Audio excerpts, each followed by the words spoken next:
అన్న నమస్తే. నమస్తే అన్న. ఏం పేరు అన్న? మొహమ్మద్ నయీం. మొహమ్మద్ నయీం.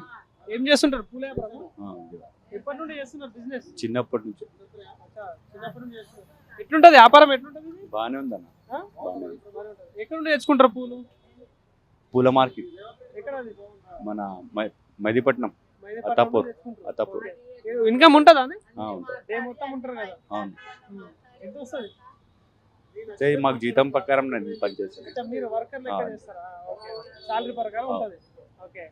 ఎక్కడ ఉండేది ఎక్కడ మీరు? ఈయన చిలుకలు ఇదే చిలకలగూడ. ఓకే. అన్న మరి చిలకలగూడలో ఎట్లా ఉంది పరిస్థితి? ఇక్కడ వ్యవస్థ ఎట్లా ఉంది అసలు? ఇప్పుడంటే ఎలక్షన్స్, లాస్ట్ ఎలక్షన్స్ అయిపోయినాయి, ఎమ్మెల్యే గెలిచిండు. ఇప్పుడు మళ్ళీ జిహెచ్ఎంసీ ఎన్నికలు వచ్చే ఛాన్సెస్ కనిపిస్తా ఉన్నాయి కాబట్టి మీరు చూస్తున్నారు కదా ఇక్కడ లోకల్ గా ఎట్లా ఉంటది పరిస్థితి? ఎవరికి ఛాన్స్? అన్న పాత పాటే మంచిగా ఉండే అన్న. పాత పార్టీ అంటే మన కేసీఆర్ అన్న ఉన్నప్పుడే మంచిగా ఉండే. కేసీఆర్ అన్న. ఓకే. వాళ్ళు ఉన్నప్పుడే ఏవి బాధలు లేకుండే, ఆ, అన్ని బిజినెస్ మంచిగా ఉండే, ఆ, అంతా మంచిగా జరుగుతుండే, ఏమి గొడవలు లేకుండే. ఆ, ఇప్పుడు అంతా చెడిపోయింది, ఆ. పూరా ఖరాబ్ हो गया. पूरा खराब हो गया ना. ఆ, और रॉडिज्म तो ऐसा हो गया, हर कहाँ लड़ियाँ मटरा, ఆ. ये गांजा पीने वाले, ये चोरा, ये ज्यादा बढ़ गए. అచ్చా. कोई काम तो हो रहा नहीं मगर ये ज्यादा चल रहा.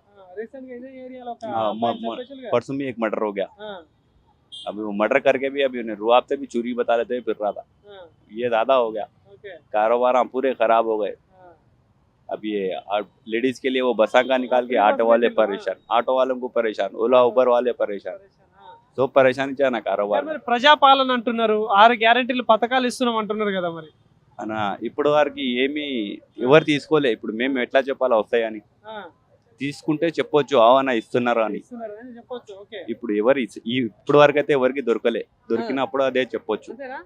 ఆ. ఇప్పుడు మీ ఇంట్లో ముసలోళ్ళు ఎవరైనా ఉన్నారా? అంటే పెన్షన్ తీసుకునే వాళ్ళు? మా మమ్మీ ఉన్నారు కానీ మా మమ్మీకి అయితే రాదు, ఆ, ఇప్పటి వరకు అయితే రాలే. మేము రాలే. చూడలే, మేము తినలే గవర్నమెంట్ పైసలు కూడా. అంతే ఇంతవరకు. ఓకే. సో మరి ఇంత ముందు గవర్నమెంట్ కేసీఆర్ బాగుందన్నావు కదా, అప్పుడు వచ్చి వస్తుండే అన్న. అప్పుడు వస్తుంది. ఏం వస్తుంది అప్పుడు? మా మమ్మీకి 2000 ఏమో వస్తుండే. పెన్షన్. ఆవ్. ఓకే. ఇప్పుడు అదే ఇప్పుడు వస్తుందేమో. ఇప్పుడు అదే ఆయనదే పైసలు. ఈ అంటే వీళ్ళు 4000 ఇస్తా అన్నది అయితే రావట్లేదు. ఇప్పుడు వరకు అయితే ఏమి రాలే. ఓకే. ఓకే. సో మరి ఇక్కడ ఎమ్మెల్యే ఎవరు తెలుసా? ఇక్కడ అన్న పేరేమో పద్మారావు గౌడ్. పద్మరావు గారు ఉన్నారు. ఆ, ఇంతకు ముందు ఆయన ఆపోజిట్ గా నిలబడిండు, ఈయన ఓడిపోయిండు. ఇప్పుడు పద్మరావు అన్ననే ఉన్నాడు. ఆ. ఎట్లుంటది ఆయన అందుబాటులో ఉంటాడా అని? అరే అన్న ప్రతిసారి కలిసి ఒక కాల్ చేస్తే వచ్చేసాడు, ఆ, అన్నిటికీ అడ్డంగా పబ్లిక్ నిలబడ్డాడు. పర్సన్. ఫ్రెండ్ లెక్క అంటాడు, వచ్చినా కూడా ఒక ఫ్రెండ్ లెక్క అంటాడు. ఓకే. ఆ. నేను పెద్ద మంచి, నేను ఓకే. ఒక ఆ, ఎమ్మెల్యే లెక్క ఎమ్మెల్యే ఉండడు, అన్నట్టున్నాడు. ఓకే. ఓకే. ఒక రైట్. ఫ్రెండ్ లెక్క అంటాడు మాకు. సో ఇప్పుడు మళ్ళీ ఎలక్షన్స్ వస్తే సికింద్రాబాద్ లో గెలుపు ఎవరికి ఉంటుంది ఛాన్స్? అన్న చెప్పడం అవసరమే లేదు, మా పద్దననే వస్తాడు. అంతేనా? అవసరమే లేదు Full చెప్పడం. confidence ఆ? అన్న చెప్పడం అవసరమే లేదు అన్న. ఓకే. ఆ, ఏ ఇంట్లో పోయి చెప్పినా కూడా వాళ్ళు అదే అంటారు, అంతే. చెప్పడం అవసరమే ఉండదు. Okay. So complete public leader ఇక. ఓకే. సో మరి స్టేట్ వైజ్ గా చూసుకుంటే ఇప్పుడు ఇంతకుముందు కేసీఆర్ ఉండే, ఇప్పుడు రేవంత్ రెడ్డి ఉన్నారు కాబట్టి మళ్ళీ ఎవరు ముఖ్యమంత్రి అయితే బాగుంటుంది? కేసీఆర్ అనే రావాలనే మంచిది అన్న. ఆ, కేసీఆర్ అన్న వస్తేనే ఆ. ఇక్కడ మొత్తం మంచిగా జరుగుతుంది. కానీ కేసీఆర్ ఉన్నప్పుడు మొత్తం అప్పులు చేసిండు రాష్ట్రాన్ని, ఏం చేయలేదని చెప్పేసి కాంగ్రెస్ నాయకులు మాట్లాడుతున్నారు. ఏమంటారు దీని మీద? అన్న అప్పులు చేయకపోతే ఇది నడవదు. ఆ, ఆయన ఇంటి నుంచి అయితే పెట్టలేడు, ఆ, ఆయనతో ఎంత అయినా పెట్టిండు. దాని తర్వాత అప్పులే చేయాలా పడతాయి. ఆ. ఇంత పెద్ద రాజ్యాన్ని నడిపేయాలా అంటే డబ్బులు కావాలా ఖచ్చితంగా. కావాలి. ఆ, ఇప్పుడు ఆయన జేబుతోనే పెట్టాడు, ఆ. పెట్టినంత పెట్టిండు, తర్వాత అప్పులే చేయాలా పడుతుంది. సో మరి ఇప్పుడు రేవంత్ రెడ్డి ఏమంటావంటే 10 సంవత్సరాలు నేనే ముఖ్యమంత్రి అంటున్నాడు. సాధ్యమేనా? పాసిబుల్ అయితే? ఉంటేనే మంచిది అన్న. ఆ?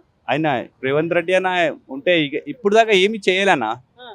ఇప్పుడు చెప్తుంటే ఏమీ కాదు, చేసినోడు వస్తాడు. అంటే రైతులకి రుణమాఫీ చేసిండట, 70,000 ఉద్యోగాలు నిరుద్యోగులకు ఇచ్చిండట, మళ్ళీ ఇంకేంది ఫ్రీ బస్ ఒకటి, కరెంట్ ఒకటి, గ్యాస్, ఇవన్నీ చెప్తున్నారు కదా. అన్న రైతులే ఇప్పుడు ఏడుస్తున్నారు, ఆ? రైతులే ఇప్పుడు ఏడుస్తున్నారు. ఏడుస్తున్నారు. ఆ, మేము ఎందుకు ఇట్లా విన్నామో, ఎందుకు ఇట్లా చేయి. హైదరాబాద్ నుంచి అయితే రాలే అన్న, సిటీ నుంచి అయితే రాలే, రైతుల తరఫు నుంచే వచ్చిండు. ఇప్పుడు వాళ్ళే ఏడుస్తున్నారు. ఓకే. రైట్. సో ఇప్పుడు కొత్తగా రాష్ట్రంలో కల్వకుంట్ల కవిత అయితే కేసీఆర్ బిడ్డ కొత్త పార్టీతో ముందుకు వస్తుంది. అటు జనసేన పవన్ కళ్యాణ్ కూడా ఎంట్రీ ఇస్తున్నాడు. ఎట్లుంటది వీళ్ళిద్దరి పరిస్థితి? అన్న కేసీఆర్ అన్న మాట వచ్చేస్తే అందరు కేసీఆర్ అన్న సైడే ఉంటారు. అంతేనా? ఆ. కానీ ఇప్పుడు మరి బయటకు ఏ వస్తలేడు కదా కేసీఆర్. అరే పులి ఎప్పుడు సడన్ గా వస్తాడు అన్న, అదే, ఆ. ఎప్పుడు పడితే అప్పుడు రాడు. ఏమన్నా ఓకే. So right. అట్లనే అంత. సో మరి జిహెచ్ఎంసీ ఎలక్షన్స్ లో మీ ఏరియాలో ఏ పార్టీకి ఛాన్స్ ఉంటది ఇక్కడ? అన్న దీని కోసం మనకు తెలియదు అన్న. చెప్పలేము. ఓకే. రైట్.